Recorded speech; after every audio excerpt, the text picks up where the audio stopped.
contrast. In the autobiographies of the great mystics, don't they often describe this experience as quite rare in their lifetimes? One should say that once would be enough for a lifetime. So it isn't a matter of every day, but it's something that remains within one. Yes. It's very much However, one can also reach a certain plateau, and then the peaks are not so high anymore, they are not so noticeable anymore, and everything can become occasion for experience the presence and experience the wonders. As you said, through the blessings of everything every day should really be a little mystic experience. Yes, and exactly. I think you will agree to that. Absolutely. Yeah. Absolutely. So what is it that we are longing for? Is it a taste of the timeless? Is it an encounter with the divine? What are we longing for? Home. Home. Home. I knew I was going home, and I didn't care what I had to do. I had to get home. And I used absolutely everything in my everyday life to get me home. That's beautifully expressed. Yeah. Music, yeah. conversations with people. Absolutely everything was a teacher for me. But it had a direction. I had a destination, and I wanted it to be a straight path. I was not interested in a distraction. So I sat places for really a long time until I was told, you need to move. And there's someone over here that can offer you a little bit more for where you are now in your unfoldment. And I was usually released from this in order to move over there. But it was all about getting home. Does the word home speak to you, Jonathan? Oh, very much. The beckoning is home. But home has many, many levels. There is home of the moment, there is home in wholeness, the wholeness of completion, the home that you have to finish all your business. You know, God said to Abram, leave your home, lowercase, to a place that I shall show you. Leave all your family connections, leave all your expertise, leave everything behind. Go to a place of the unknown, which is the true home. Yes, belonging is also one of the words. Longing to belong. Home is where we belong, you see. T.S. Eliot says in the Four Quartets, we shall not cease from exploration, and the end of all our exploring will be to arrive where we started from and know the place for the first time. That is home. And St. Augustine says, restless is our heart until it rests in you, O God. But we should not mistake that as if we knew already who God is, and so we know we are restless until we... No, all we know from experience is our restlessness, and it points in a direction.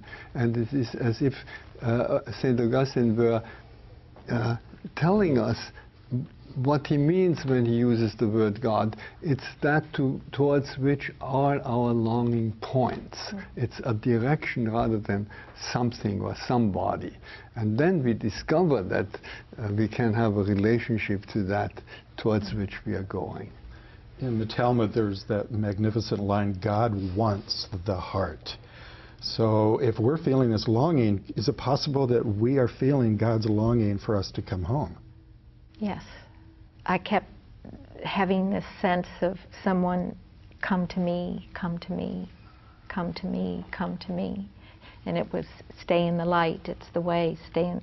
And so wherever that light was, and so there was this, and then at some point of arrival, it was like, almost like a little giggle or something. Oh, we finally made it. It's been a long journey. Does everybody have this urge at one time or another in their life, or do certain people feel it just much more strongly than others?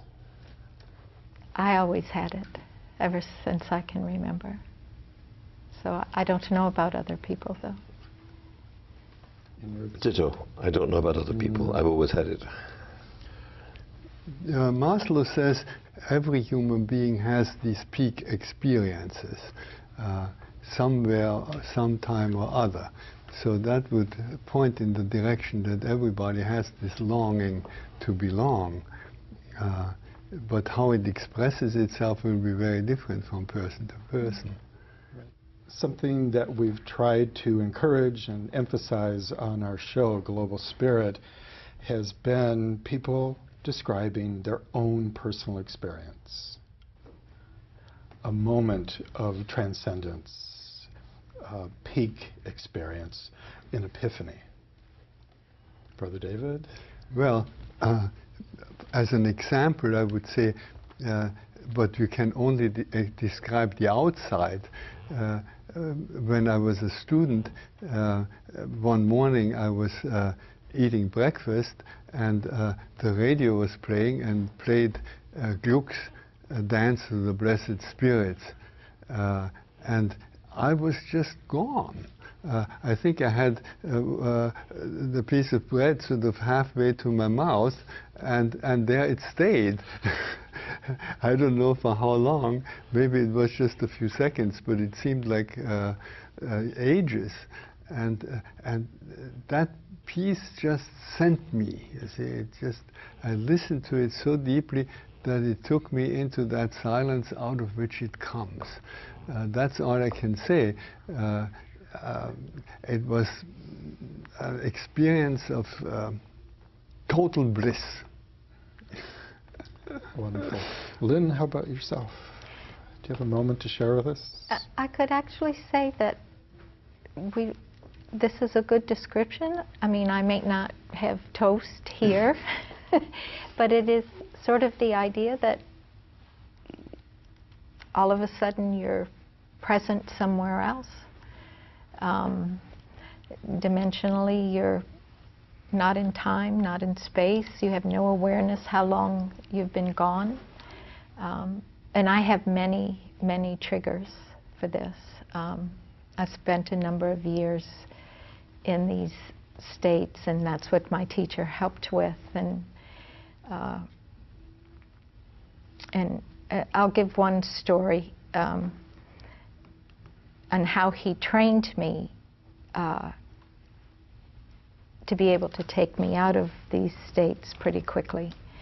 I was in India, and there was a woman with us, and she had become ill. And so my teacher was kind of insisting that I take care of her. And I really didn't want to. I was very kind of gone, and I was like, oh, I need someone to take care of me. How can I be taking care of someone else? And so he sent me into the village to get some medicine for her. And when I arrived in the village, it was the village that I knew. I was on my way to the pharmacy. I saw the sign, there were these red crosses, and then all of a sudden the village changed. And I wasn't in the village that I knew any longer. And so this quality of fear, but it's the awe of God kind of fear for me. I was just like, oh, no, where am I? I have no idea. I just had the money for the medicine, and then all of a sudden you're like, oh, okay, so this is where I'm just going to stand here until this shifts, because I had had enough experience that I knew that eventually this would pass and I would be right back where I was when you were still back, your toast in your hand. And so this is the way it was for me, moving me in ways that you can live in these shifting states of consciousness with an ease. Jonathan, do you warm to this notion of transport? Oh, very much so. A couple of months ago, I went with my brother and sister-in-law, and my wife and I, to Yosemite, and something happened there that I felt facing those eternal rocks, those redwoods, the waterfalls, such a beckoning to eternity that it was. I didn't know how to come back. I was reluctant to come back.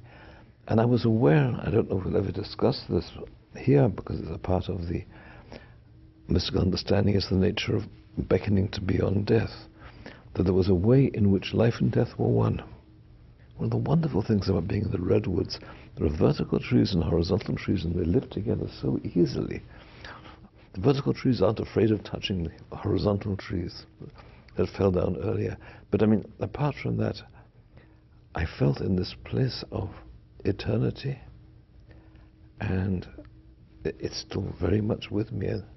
Both the image, which is fading, because all images fade, but the experience of hearing that beckoning from the voice, the whispering of God from the rocks, from the waterfall, from the trees. Come, come, forget everything. Be, to quote our friend Ram Dass, be here now. But be here, yes. These experiences are usually called ineffable. So William James described them as that. And yet the three of you have just gifted us with your anecdotes, and it seems you each felt something about what each other experienced.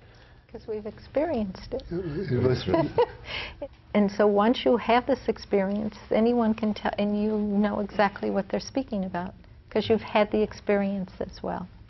But I would stress again that everybody has these experiences. I agree with Everybody you. has Without them. enough awareness, We though. have just to pay attention to them. More. They don't have to be Yosemite or some big wonderful music. I remember once being totally blown away by having when the water in the bathtub was too hot, and I added cold water, and it made a pattern in the bathtub, and that was more than a lifetime of experience. It was just, as you say, life and death and joy and pain, and it brought tears to my eyes. Nothing but mixing cold and hot water in a bathtub and seeing what it does. That can be enough. I often ask students if they remember ever sitting at a bus stop and you miss your bus because it passes you by because you're somewhere else. So there's certain kind of ways that you can sit that kind of help this to happen, I guess. And a lot of people, oh yeah, I have been at the bus stop and I was off somewhere else and the bus kept going and I missed it. And children often have these experiences, and we say to them, don't just sit there and stare into the air, just do something. On the contrary, we should say to them, don't just do something, sit there. The Native Americans have this saying, a well-educated child should be able to sit and look when there's nothing to be seen, should be able to sit and listen when there's nothing to be heard. If we allowed our children to do that, we would have a very different kind of society. What is the general population afraid of when they hear or they witness an experience? Can fear hold us back? Of course, that is the great enemy, wouldn't you say so? Oh, you doubt. Yeah, the reason why this fearfulness is so dangerous is that it leads to aggression, to violence. Behind every war is fear. Behind every act of violence is fear. Between even our economic crisis is fear, because fear is the opposite of trust. And so betrayed trust leads to fear. That fear is what both the Hebrew and the Greek Bible have in mind when they repeat over and over, fear not, fear not. It's the one commandment in the Bible that's repeated more often than any other. which means that people do it, because you don't forget things that people don't do. What about the fear of fundamentalists of the mystical experience?